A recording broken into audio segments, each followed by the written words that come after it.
of you. And that's an oldie but goodie. He wrote it on Monday.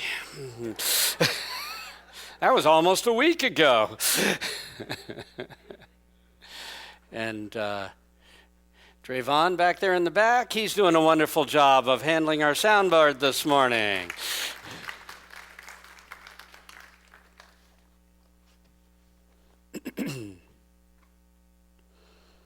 Step away from the pain.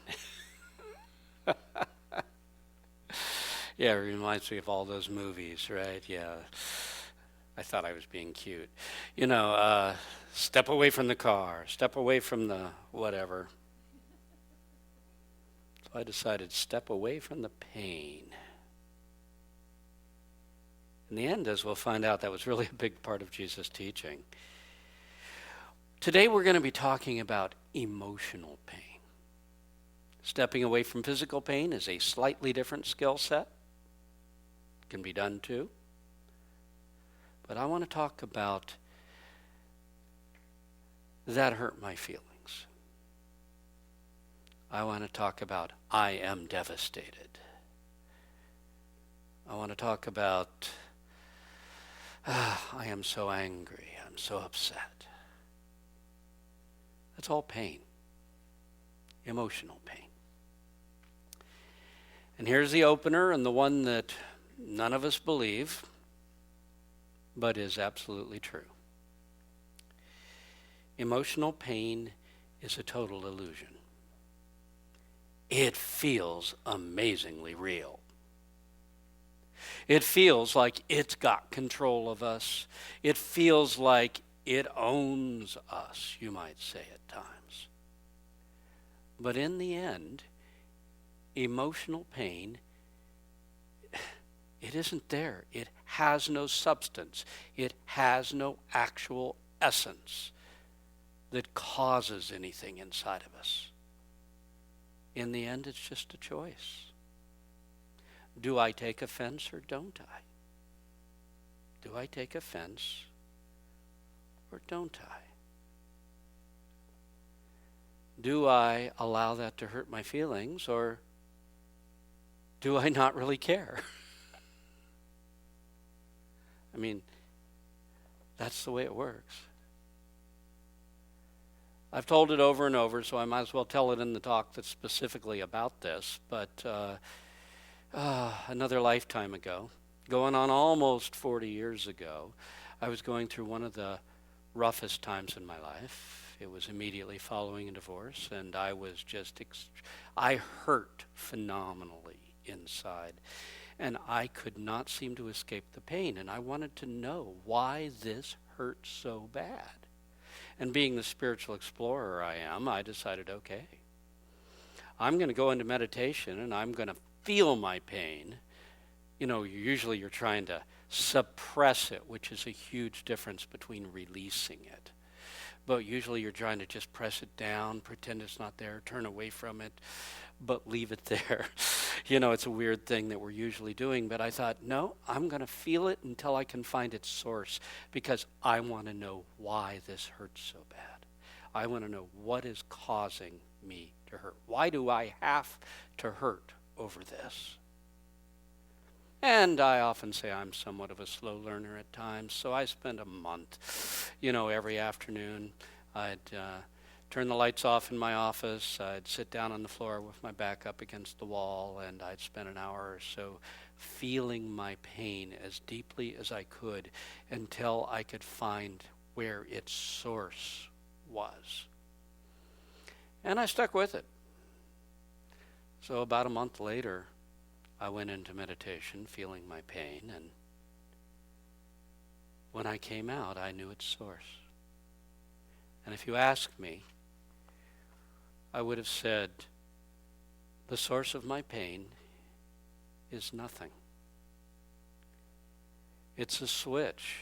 You either turn it on or you turn it off. It's a choice. And I've chosen to be there. I need to choose not to.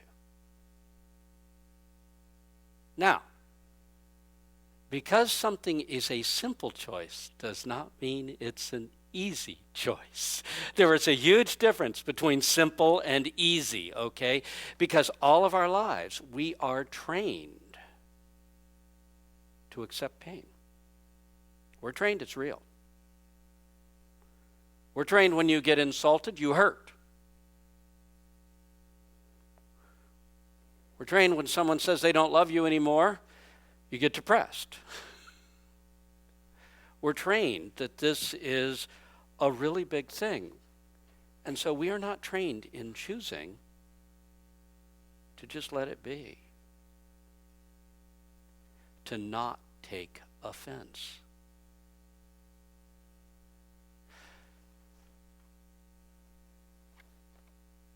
So, Jesus said, step away from the pain. That was a great part of his teaching. Emotional pain, the reason that it was, is because emotional pain and all of its accompanying emotions, emotions that support this whole idea of pain, they all create a disconnect between us and our source. It is resistance to life. I hate the way it is. I hate that this has happened. I can't stand this. I can't, etc. All those words that say, I'm at odds with life. And that creates pain. Resistance creates pain. So we've got such things, those emotions that support pain are anger, hurt feelings. You hurt my feelings. I may have intended to. I may have totally not intended to. And that doesn't matter. You took offense. Frustration. Fear. Resentment. That's holding pain over time. And then the ones that run under the radar and we try to let ourselves get away with, but are just as destructive. Sadness. Disappointment.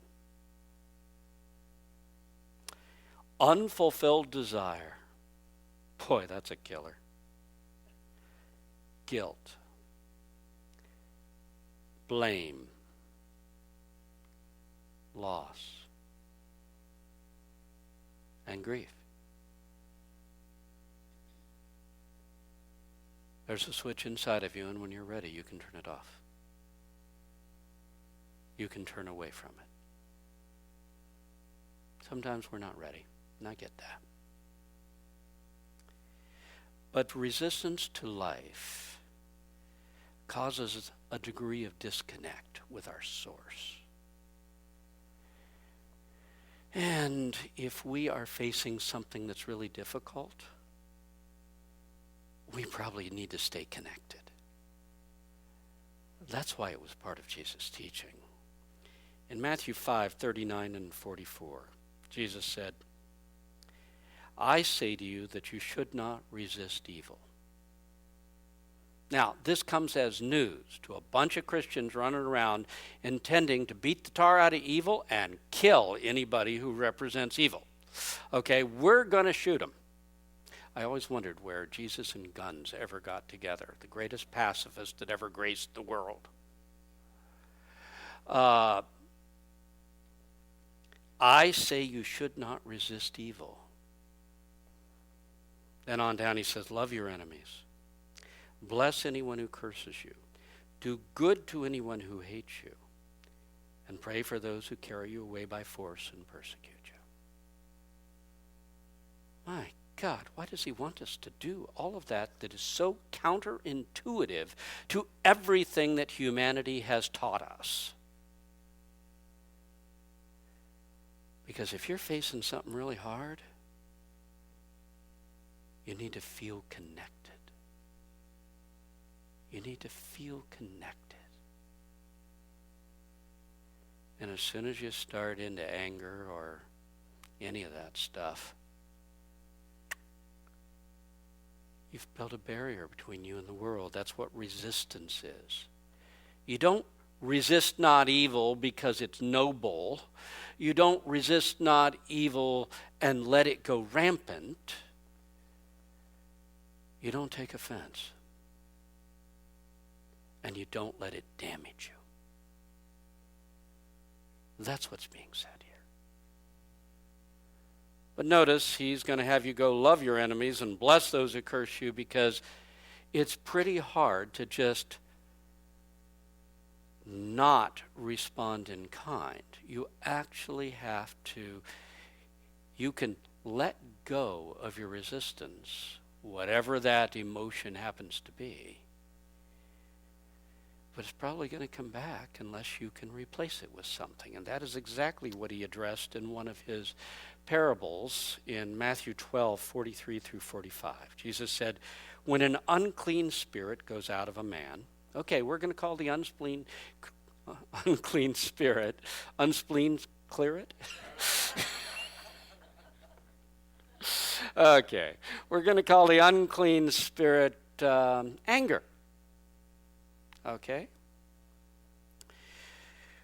When the unclean spirit goes out of a man, it travels in places where there is no water and seeks rest and does not find it. Then it says, I will return to my own house from whence I came. So it comes back and finds it empty, warm, and well furnished. Then it goes away and brings with it 7 other spirits worse than itself, and they enter and live in it. Ooh. So here we are. We're working really hard.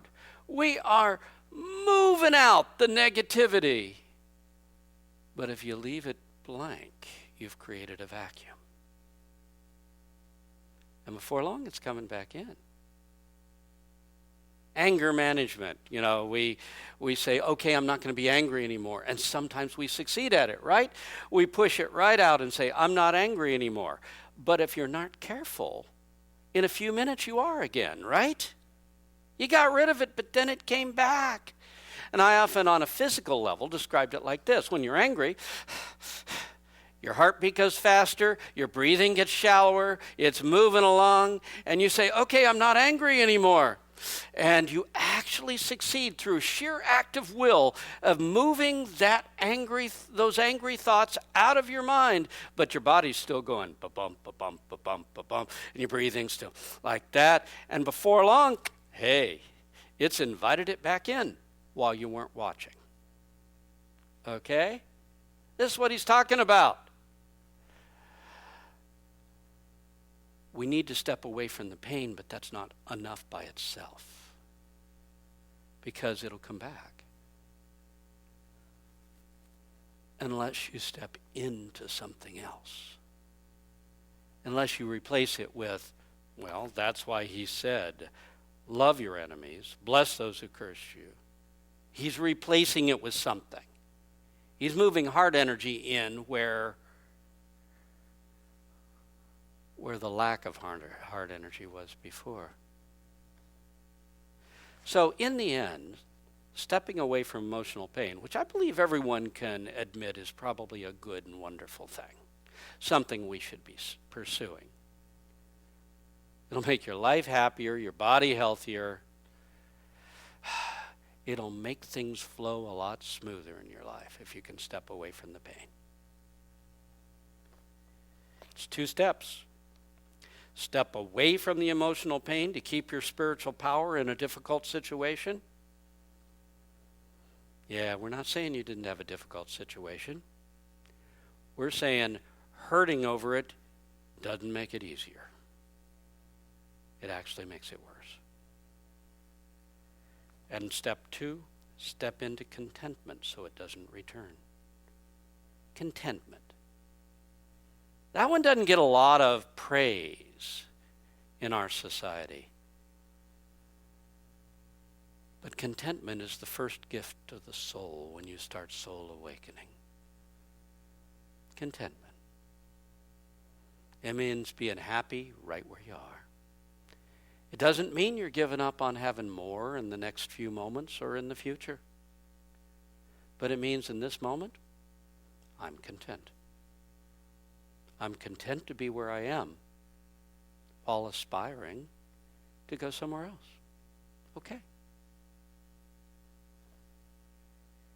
So, 2 steps. Turn away from the pain. Embrace contentment right in the middle of your difficult situation, whatever it is you're facing.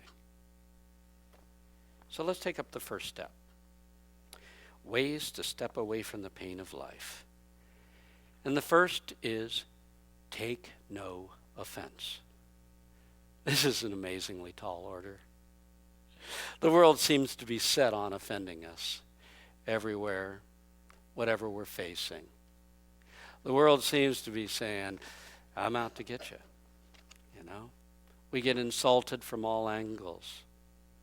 Take no offense. See, when someone says that you're a miserable nincompoop, you say, what? It was my mother's word.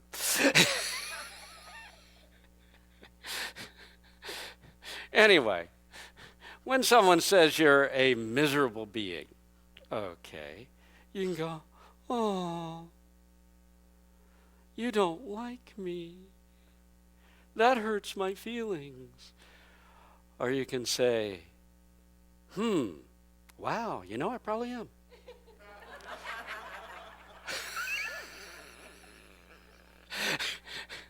I mean, you either take offense or you really don't care. That's the way it works. Take no offense. I remember I had an experience, this was quite a long time ago. I had a friend, her name, I had a number of friends back in Fort Pierce. One was, her name was Fran, and she eventually married some guy. And it was someone she met quickly and married quickly. And I had only met him once, and I hadn't realized that during that time, he had felt horribly offended by something I'd said, et cetera, et cetera. So he didn't like me. But I didn't know this. So they got married somewhere else, and afterwards I heard they were taking off and leaving town and going off on their dream, and I decided, okay, I'm going to go over and congratulate them on following their dream, and I brought a present and all that good stuff, and I showed up, and Fran was around. She said, he's not here right now, but he was shortly. And he came in, and from the moment he came in, he was quiet for a little while, and then he said, I really don't like you. And I looked at him and I said, well, I appreciate honesty. And I kept saying something and I kept having a positive turn on whatever it was he said. This went on for a few minutes, it went on for a little while. And finally he went storming out the door.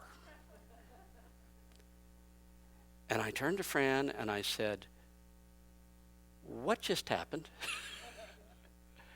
And she said, I think he was trying to pick a fight with you. And I went, oh, I didn't get that at all. It just went right over my head. I missed it. I felt embarrassed that I'd missed the fact that he was trying to pick a fight with me. But I certainly didn't feel hurt. And I certainly hadn't reacted. Take no offense. He said some pretty interesting things. And I just chose not to take any offense to the whole thing. I mean, after all, he's the husband of my good friend. I'm not, whatever. Now, if I'd taken offense, I guess we could have fought. Not sure what that would have accomplished. But notice, because I took no offense, it irritated the tar out of him, and he had to storm out the door. Okay, the truth is you can change everything by not taking offense. I'm not saying it's going to become hunky-dory, but it may not go where it originally was headed, just because you took no offense. So it's a very tall order, because we're not trained this way. But don't take offense. Someone says you're stupid. I happen to know I'm not. And I happen to know I am. Compared to a lot of other people, I'm not terribly stupid. But I'm definitely stupid. We all are. So, big deal. There's just no offense to take. The second one is do not react. Think it through and then act for the good of the whole with conviction. Most people feel they've got to react in the moment. Don't. That'll throw your opponent off. They'll try harder to get you to react. It does work that way, by the way. But just don't react. Always act. What it means is you're going to wait for a second and you're going to decide, is this going to get me what I want or not? And sometimes swallowing your, quote, pride, which doesn't belong there anyway, swallowing your pride and just moving on without taking offense, sometimes that will get you a lot closer to what you want. In the end, they give you what you want, even though they went in there to pick a fight with you. Okay? It can often work that way. React, and you're at their mercy. Okay? Do not react. Think it out. Decide what is best for the whole. If something needs to be done to stop the situation, and you realize this needs to be ended now so that it doesn't go on and hurt other people, so this needs to, then you act, but you act out of peace, not out of anger. You act with conviction, but while you're still connected to Spirit, not after you disconnected from Spirit. Now I'm going to show my age here. How many of you remember the Kung Fu series? David Carradine, isn't that it? And Kwai Chang Caine, Grasshopper. Well, there was one particular episode. There was always a spiritual lesson in there. This is one particular episode.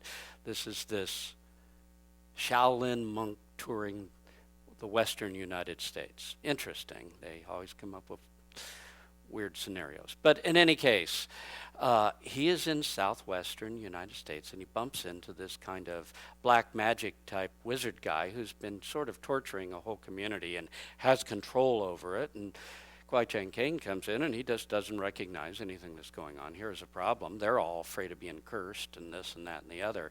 And he seems to be having a positive influence just by being there. And so the wizard or whatever, Brujo or whatever he is, decides he's going to take him on and prove that he's more powerful than Kwai Chang Caine is. And so the two of them meet, and he draws a circle.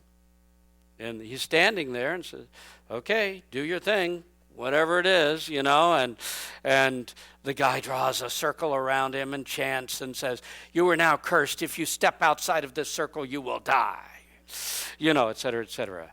And he says, what are you going to do to counteract what I have done? And he looks at him and says, nothing. And he sits down and starts meditating. Now, being the Kung Fu series, it wouldn't be a good episode without a fight scene. So, of course, in the end, the wizard decides he's going to breach the circle and go in after him, and then everything goes crazy. And, of course, Kwai Chang goes beyond the circle and doesn't die, and all this good stuff. Okay, and he gets the better end of it. But the message there was, what are you going to do? I'm going to do nothing. Sometimes doing nothing takes more spiritual strength than fighting, and will get you an awful lot further. But you say, okay, so I'm always going to do nothing? No, I didn't say that. Sometimes you reach a point where it's time to take a stand. And when it's time to take a stand, you act. But you act out of peace. You serve the highest good. And you know that God is moving through you because you're still connected and you're serving the highest good as you do this. You're not doing it out of anger. You're not doing it as a reaction. You are doing something that you know you need to do with absolute conviction. The third point is hold steadfast. Let the arrows pass through you without lodging. They lodge in you when you're resistant. When I had the encounter with Fran's husband who didn't like me, I didn't choose to let him lodge. And so I missed the whole thing that was going on there. Okay? When someone insults you, when someone says you're stupid, when someone says you're going to be a failure, does it really matter? Let it go. I like to remember the sacred words that the author wrote in The Lazy Man's Guide to Enlightenment. I read that title and said, I got to have this book. And it's actually filled with a lot of good spiritual thinking. And in it, he says, when a man is being discordant, it is not a personal affront. It's a measure of his pain. So when someone comes at you and says all these terrible things about you or to you, you think, wow, that guy's got to be hurting. Just think, happy people do not try to make other people unhappy. That isn't the way this world works. So without a doubt, it's a measure of his pain. If you don't take offense, go to compassion. Oh, poor guy had to say that. He must feel really bad. And let it fly right through. If it flies right through, it does no damage. It's only when you hate it that he said that. It's only when you have no right to say that.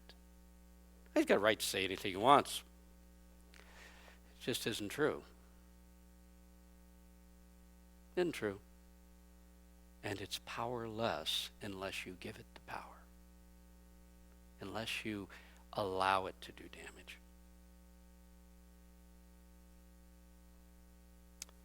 Now, the thing you need to understand when you're holding steady. You've been feeling good and someone came along and said something to you that is horrible. Hold steady right where you were. Don't react. Hold steady. Whoa. Steady, girl. Steady. Talking to my horse here. And your personality is your horse. Steady now. Steady. Hold steady. Let it pass.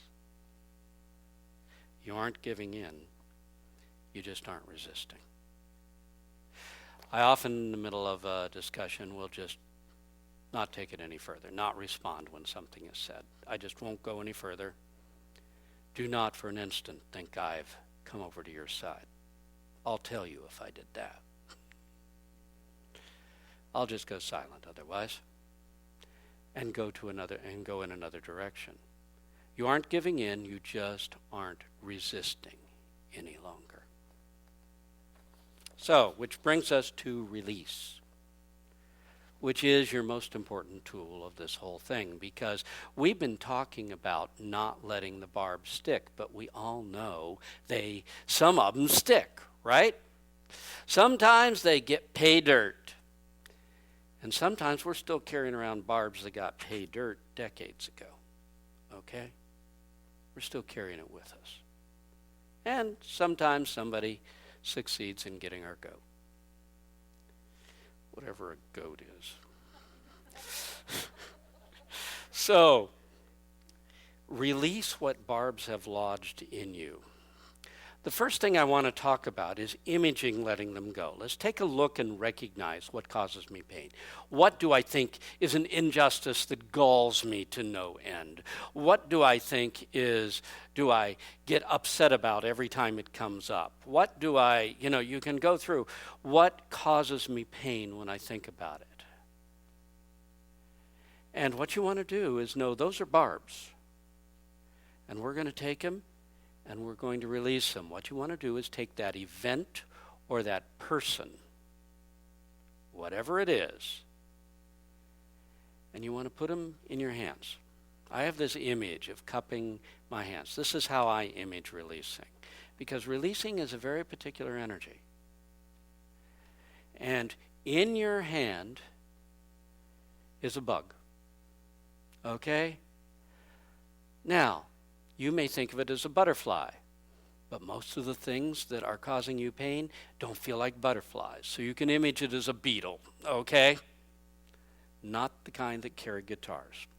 In any case, here it is. Here is this wonderful beetle that's inside my hands, and I've got it in there. That beetle is whatever it is that's been causing me pain. It's an event, something that happened. It's a threat.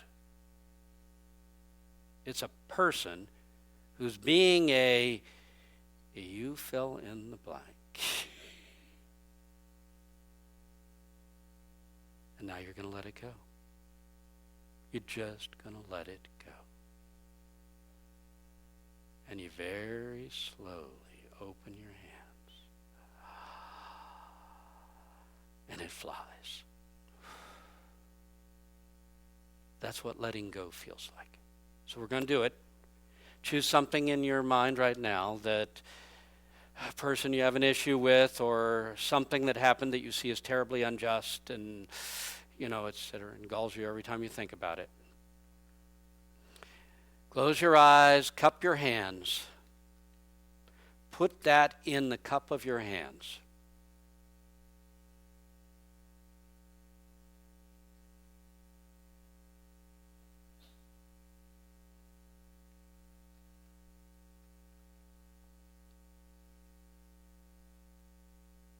Now slowly open it up. Feel the freedom.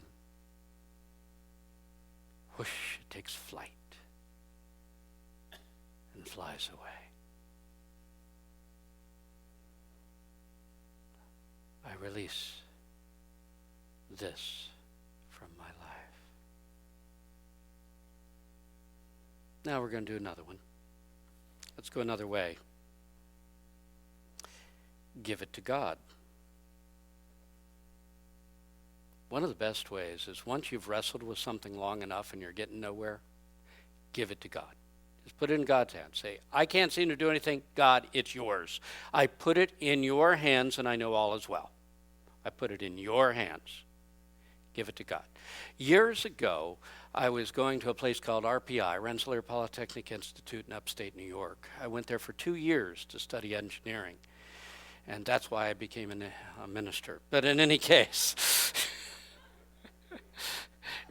while I was there, I ended up dating a girl who was attending Emma Willard Finishing School. It was down the road and across the street from where my fraternity house was. In any case, she was telling me one day about how this teacher had done something and she couldn't get it out of her system. It was unfair the way this had gone down. And it was just totally unfair. And she was terribly upset over the whole thing. And it was continuing to bug her. And so I was, in my teenage years, I was in Unity and I had all kinds of good things. And so I was like, okay, well then you should write a letter to God. And I told her, what you do is you write the letter, dear loving Father, and then you pour it all out. I mean, God knows you're upset about it, so don't try to make it sound good. Pour it all out on the letter, write it all down, and put it there and say, I'm going to put it in your hands and say, lovingly in the hands of the Father, sign your name, then send it to God. And the way you do that is you burn it. Says, okay, well, in my dormitory, I guess I'll have to burn it in the trash can or a sink or something. And when she did that, she discovered her roommate was deathly afraid of fire. But in any case, after the screaming was over, next time we got together, I asked her, I said, how'd it go? She said, it was wonderful. It was amazing. I did what you said. I wrote it all down. I took it in. I burned it in the trash can. I discovered my roommate was really scared of fire. And, but she said, and then I said, and then what? Did something happen? What happened? She said, well, actually nothing. It's still the same, but I felt like the big weight was removed. It doesn't bother me at all anymore. It's just not a problem. That's the key to releasing it. Things may change, but they don't have to be free of it. You don't have to have something. Oh, no, I'm getting ahead of myself. I'll get there. God is in charge. Close your eyes. Something you want to release. Something that hurts you. Something you're embarrassed over. Put it in God's hands. I give it to God.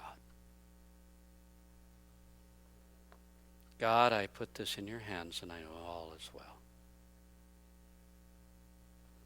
I'm going to talk one more, and that is flood the problem area with heart energy.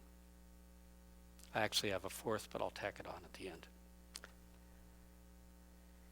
Heart energy. That was Jesus, right? When did he say, love your enemies, bless anyone who curses you, do good to anyone who hates you, pray for those carry you away by force. Open up your heart. Flood it with heart energy. If you flood it with heart energy, it will at least disorient your opponent, I guarantee you. They expect tit for tat. And there I'm just doing it at least. You flood something with heart energy and it changes the character of the event, of the relationship, of whatever. They've used it on people, on events they thought were holding them back. People have used it on everything. So we're going to do that for just a second, then we'll close off this part. I want you to image that which you're about to release. Now let it go, just so you know what it is. If it's a person that you have a problem with, so be it. If it's an event, so be it. Now, think of someone you love very dearly right now. Someone there's no question about you loving. And feel the energy in your chest. Feel how much you cherish this individual. How important they have been to your life. Feel how special they are to you. And feel emotion rising.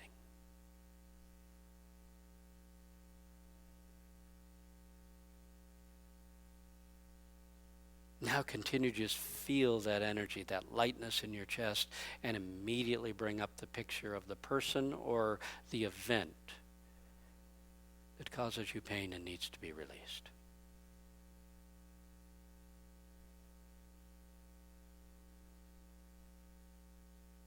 But feel the feelings.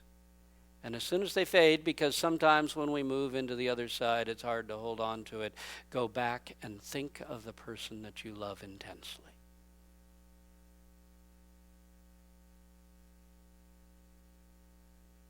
Then do it again. Hold that energy allow that energy to flood the vision of this that you need to release, the barb you need to release.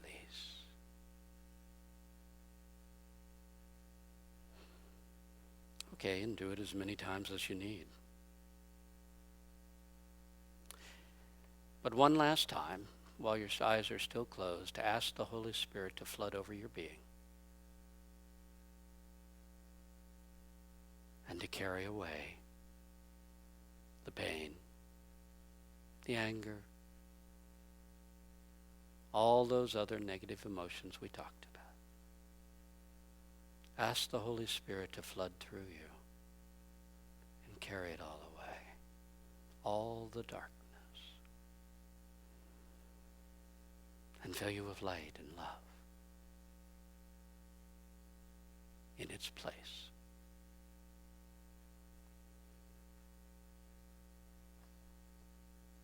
And with that, we're going to move on to step 2, because we better. To seal it in, you've got to embrace something in its place, and we're going to embrace contentment. As I said, this is a true gift to the soul. Knowing I feel good right where I am right now, that doesn't mean I'm committing to staying here. It just means I feel good about it at the moment, at this very moment. So, first suggestion for embracing contentment: release the oppressive side of desire. This is why Buddhists are so into letting go of desire. Desire is actually a wonderful energy until it makes you miserable, which it will be if you follow it far enough. Okay? Desire is a wonderful heart energy that attracts things to it. But when you feel it too strongly in the personality, it becomes translated into loss, lack. I don't have it. That's why I desire it. And we get that concentration on the don't have it. We obsess on people. We obsess on objectives. We obsess on things in life we want to do.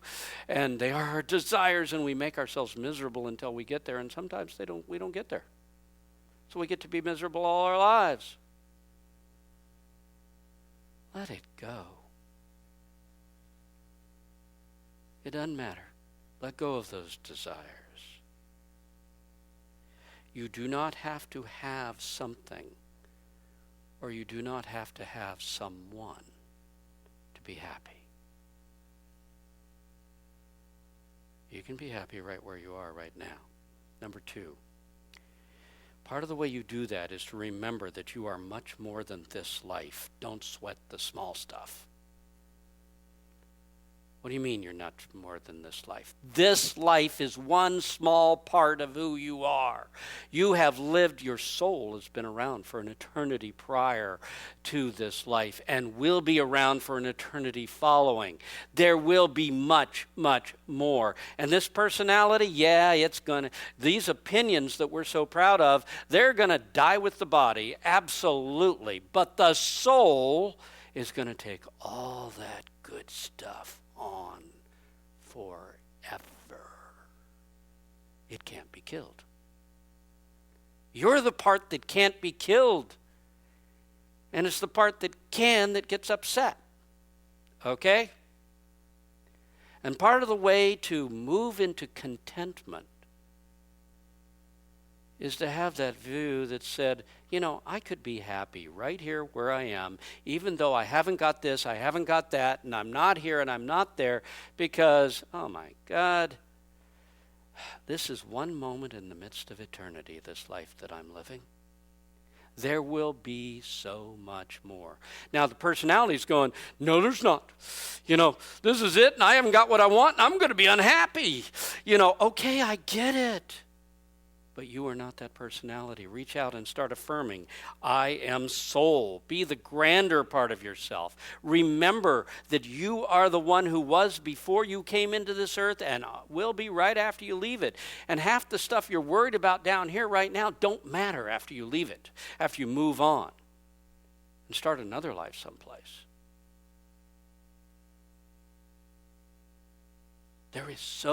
Life is so rich, and this is just one small part of it. So if little tiny things aren't coming together for you, be happy where you are. I am soul. Why don't you say that with me? I am soul. When that starts to mean something to you, you can say that and the world starts responding all around you. Things go smoothly. Things resolve themselves. I'm not this. I am soul. I wasn't going to tell you this. I did the first service. I was going to keep it out, but here we go. Years ago, within a spiritual order, I was offered the chance to get a spiritual name. In the end, I turned it down and said, I don't need a spiritual name. And they said, why not? And I said, because I already have too much to be proud of. And I've noticed you never call somebody dumb nincompoop for their spiritual name. You always say light of divine love or light of divine light. You give them something to be proud of. And I'm already proud of plenty of things. I don't need anything else to be proud of. So in the end, I decided Bob is my spiritual name. Because I won't even I go in and sit to wait on a haircut. They say, what's your name? Marshall. That's it. Yeah, I make them at Burger King or wherever it is they type it in. I make them type in Marshall. Why? You yell Bob, 6 guys stand up.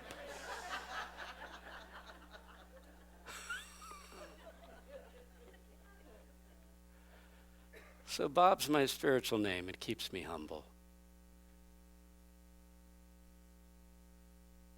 I'm well aware of my soul. And I make no apologies for who I am. But I have no need to defend Bob.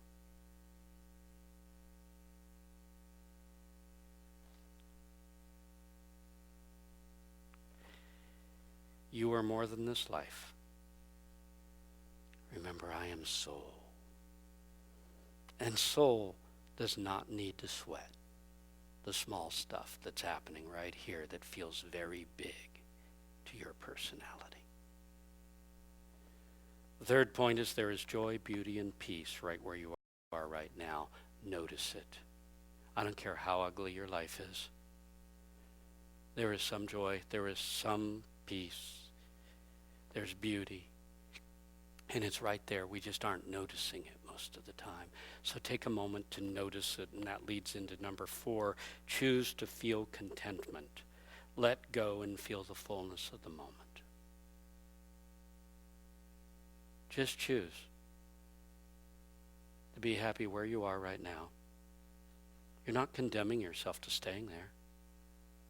You're just feeling the fullness of the moment. The fullness of the moment is joyous. It's happy. There may be simple things going on, and things may actually be going wrong. But there's fullness to that moment that you can just immerse yourself in. You let go of the barbs, the negativity, but you embrace the fullness of the moment. And add to that, I am never alone, for God is with me.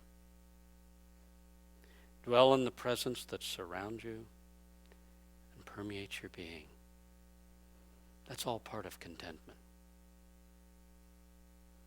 I am content. And that doesn't hold me back. It actually propels me forward. So let's close our eyes for a moment, and let's do that. Let's immerse ourselves in contentment for just a moment. This moment, there is joy. There is peace. No matter how chaotic my life is, there is peace in this moment. And there is beauty. For a moment, just be happy right here, right now, Feel the fullness of this moment. Feel your heart open wide. And realize I am never alone, for God is with me. That loving presence surrounds me and permeates every part of my being.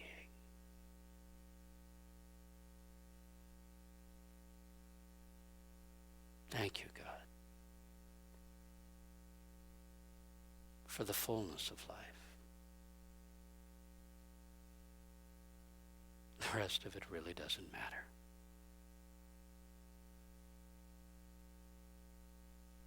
Amen. The ushers will come forward. We'll prepare for our offering.